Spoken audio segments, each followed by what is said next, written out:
नमस्कार, मैं हूं वरुण कुमार। आप देख रहे हैं जनमन भारत। जनमन भारत में आपका स्वागत है। आज ज़िले की कुछ खबर लेकर हम आपके बीच हाजिर हैं। आज जो सबसे बड़ी खबर है वो है मुजफ्फरपुर शहर के माली घाट मोहल्ले के कालीबाड़ी रोड में पिछले दिनों एक व्यक्ति की हत्या कर दी गई थी, जिसकी पहचान कौशल किशोर गुप्ता के रूप में हुई थी। इनके हत्यारों की पहचान कर ली है पुलिस ने। बहुत ही जल्द इस मामले का खुलासा कर लिया है। इस मामले में उनकी पोती को ही गिरफ्तार किया गया है। पोती के साथ उसके प्रेमी ने मिलकर बुजुर्ग की हत्या की थी। हत्या करने के बाद जो है उनकी पोती का जो प्रेमी था वो अपने गांव चला गया था। पूरा वाकया जो है इन लोगों ने यूट्यूब के जरिए इस पूरे षड्यंत्र को रचा और यूट्यूब पर देखकर किस तरीके से इस पूरी हत्या को अंजाम दिया जाए, इसे यूट्यूब पर इन लोगों ने फॉलो किया, देखा और उसके बाद इस पूरी घटनाक्रम को अंजाम दिया।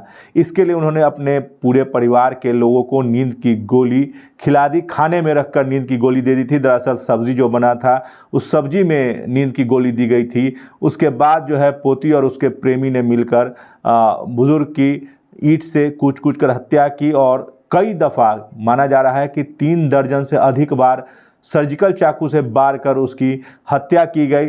उसके बाद उसे उनकी मोबाइल फ़ोन और जो हत्या में जो हथियार इस्तेमाल किया गया था उसको एक पोखर में फेंक दिया गया था। पुलिस ने उसे भी बरामद कर लिया है। क्या कुछ कह रही है डीएसपी सीमा देवी इस मामले को लेकर, ये हम आपको दिखा रहे हैं।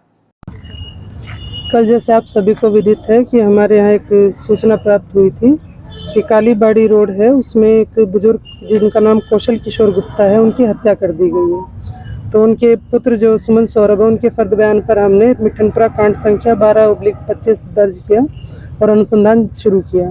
हमारे तकनीकी साक्ष्य जुटाने के क्रम में थाने की टीम द्वारा जितने भी साक्ष्य एकत्रित किए गए उनमें सीसीटीवी फुटेज और सीडीआर का अवलोकन मुख्य था, जिसके आधार पर हम लोग इस निष्कर्ष पर पहुँचे कि हत्या के पीछे जो मृतक है उनकी पोती का हाथ है और साथ में उनका सहयोगी जो बना उसके प्रेमी जो उसका क्लासमेट भी है वो है।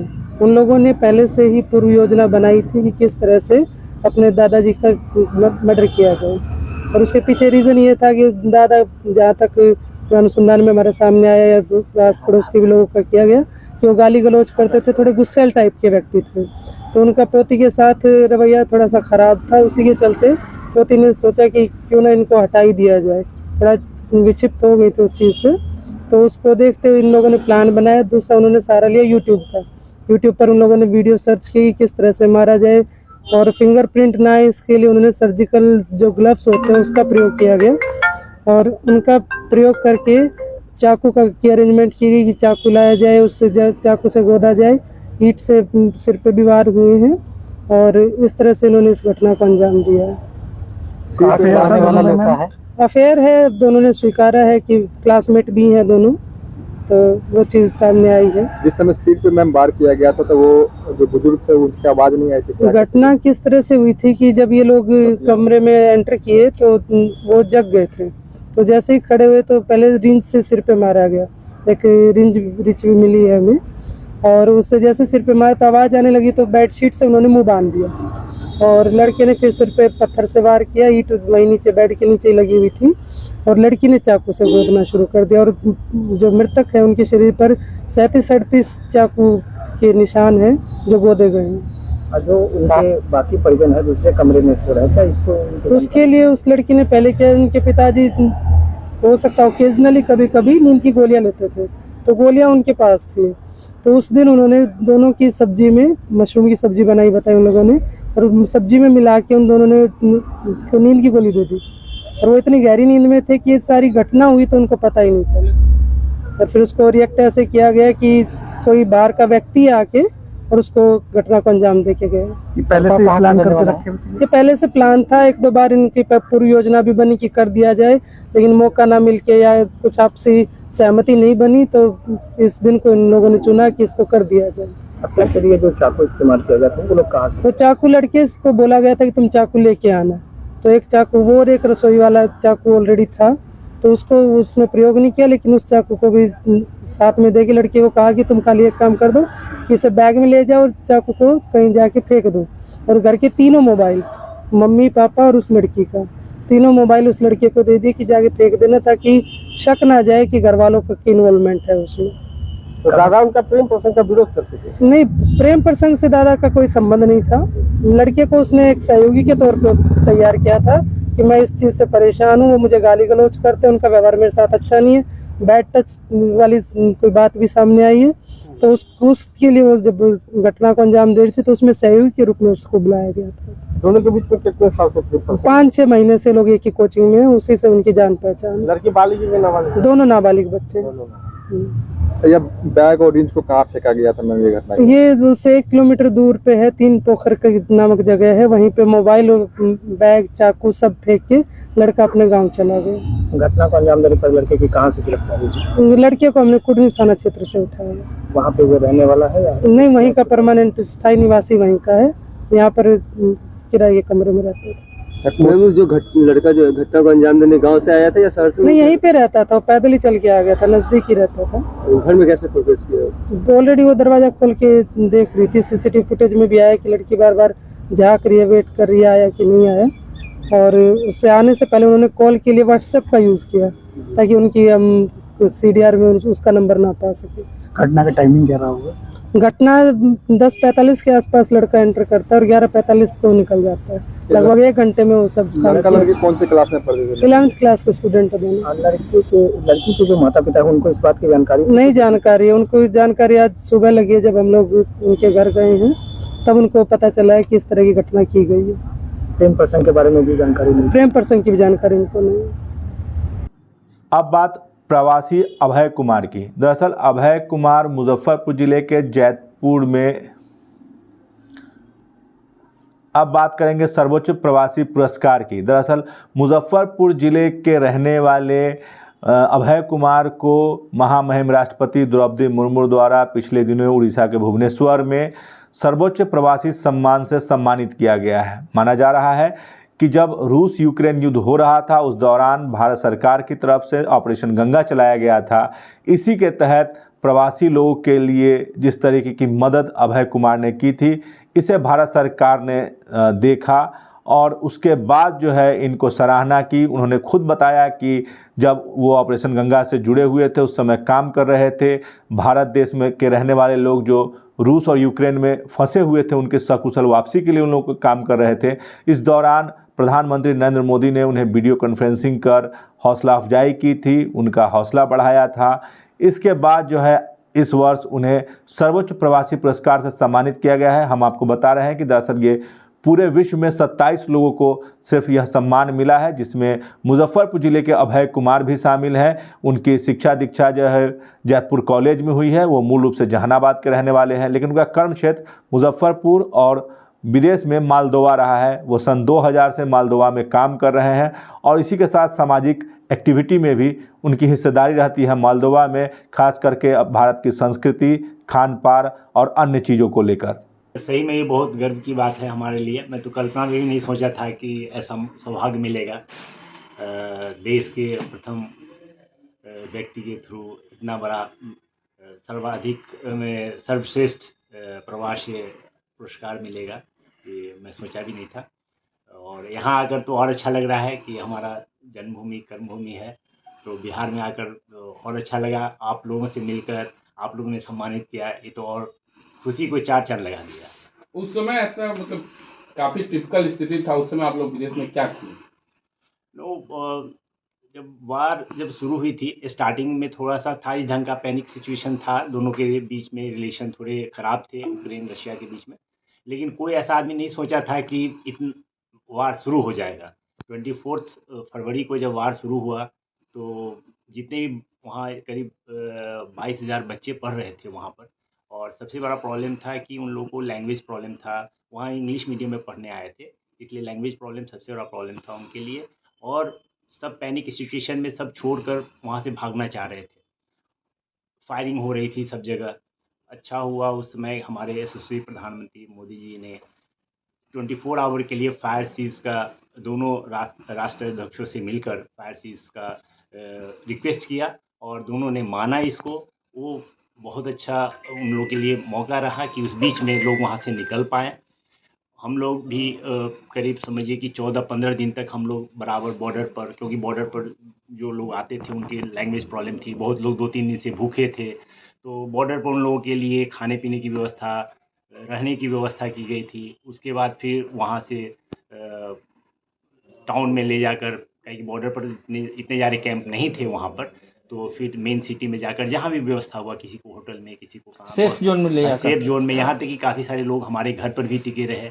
मैंने 10-15 दिन तक जो आए, फिर उनको फिर आगे का उसमें इंडिया गवर्नमेंट ने बहुत अच्छा इनिशिएटिव लिया कि तुरंत 100 फ्लाइट फ्री में लोग को दिया वहाँ से इंडिया वापस मंगाने के लिए।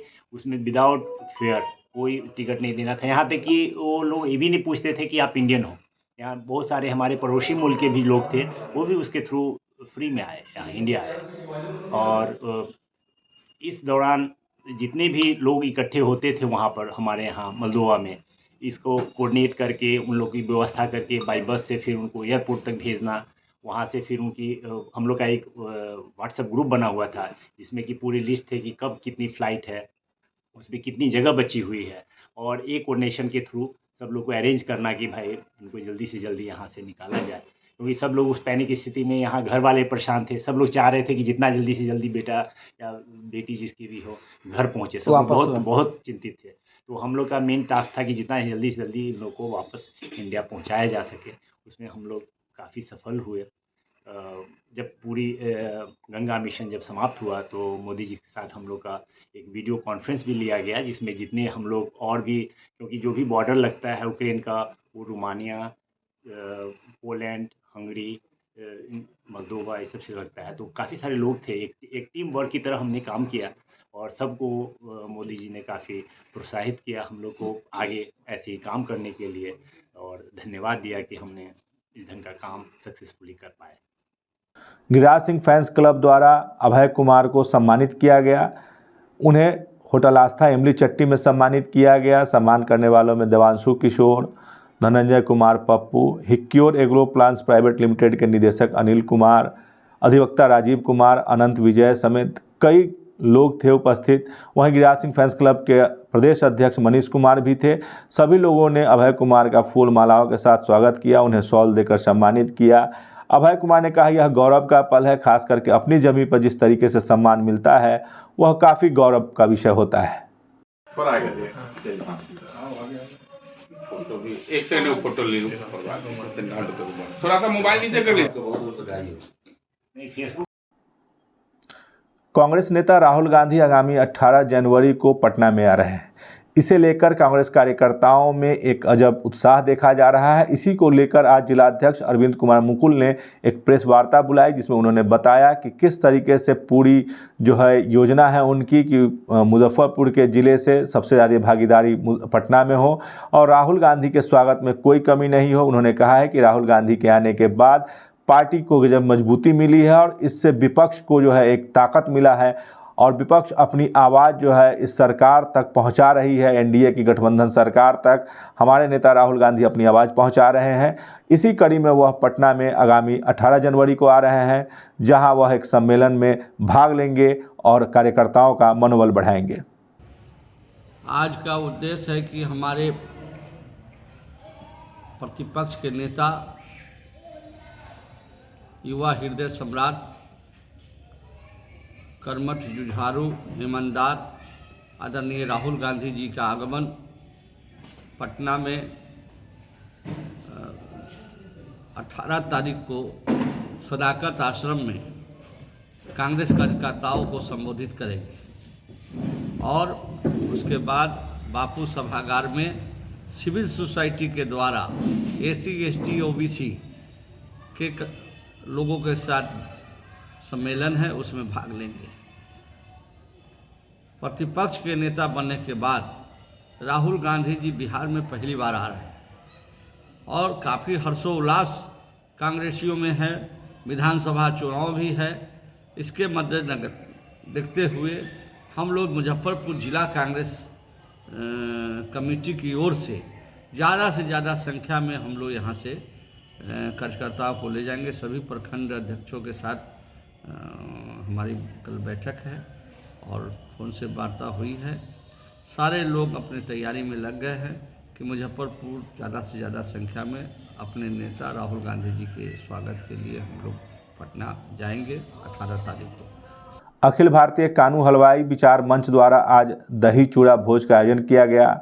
इस अवसर पर उपस्थित लोगों ने कहा कि आगामी 13 अप्रैल को मिलर स्कूल में वंशीधर चाचा शहादत दिवस का आयोजन किया जाएगा, जिसमें बड़ी संख्या में हमारे समाज के लोग भाग लेंगे और अपने हक की बात करेंगे।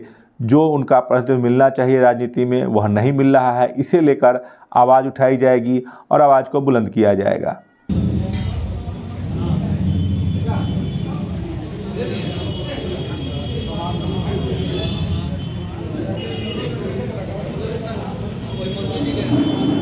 बताइएगा, आज चूड़ा दही का आयोजन है, क्या है इसका उद्देश्य, क्या है? आज अखिल भारतीय कानू हलवाई विचार मंच के द्वारा स्वजातीय का चूड़ा दही का आज भोज का आयोजन किया गया है। इस नव वर्ष में, नए साल में हम लोग चाहते हैं कि समाज एकजुट रहे, एकत्रित रहे और आने वाले 13 अप्रैल वो मिलर हाई स्कूल में वंशी चाचा शहादत दिवस मना रहे हम लोग, और एक बड़ी रैली है सो कानू हलवाई समाज की होने वाली है। उसमें अपनी भागीदारी के लिए, उसमें अपनी एकता, एकजुटता और अपने अधिकार के लिए, अपने आबादी के हिसाब से हिस्सेदारी के लिए हम लोग उस मिलर हाई स्कूल को भरेंगे और अपनी ताकत दिखाएंगे। आज समाज का भोज है। आज सभी समाज, पूरे जिला से हमारे समाज के प्रबुद्ध लोग आज यहाँ आए हैं। सब एक दूसरे को नए साल की बधाई दे रहे हैं और चूड़ा दही तिलकुट का आनंद ले रहे हैं। मुजफ्फरपुर समाहरणालय परिसर में पंच सरपंच संघ का 1 दिवसीय महाधरना का आयोजन किया गया। इस अवसर पर कार्यकर्ताओं ने कहा कि आगामी 28 तारीख को सभी संघ के जुड़े हुए सदस्य पहुंचेंगे। बड़ी संख्या में उनकी तादाद होगी और अपनी हक और हुकूक के लिए सरकार से मांग रखेंगे। उन्होंने कहा कि लोकतांत्रिक तरीके से सभी आंदोलन के रूपरेखा तैयार कर ली गई है, इसे हम अमलीजामा पहनाएंगे और जब तक उनकी मांगें पूरी नहीं होंगी तब तक उनका आंदोलन जारी रहेगा। उनकी 11 सूत्री मांगें हैं जो सरकार नहीं मान रही है, इसी को लेकर वह आंदोलन कर रहे हैं। लोग फोटो खिंचवा लीजिए।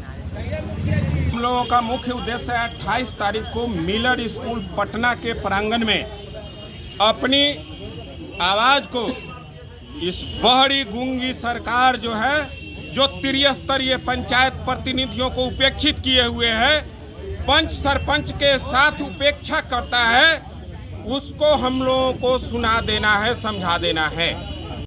आज की खबरों को यहीं विराम देते हैं। कल फिर मिलेंगे कुछ नई खबरों के साथ। तब तक हमारे चैनल से जुड़े रहें।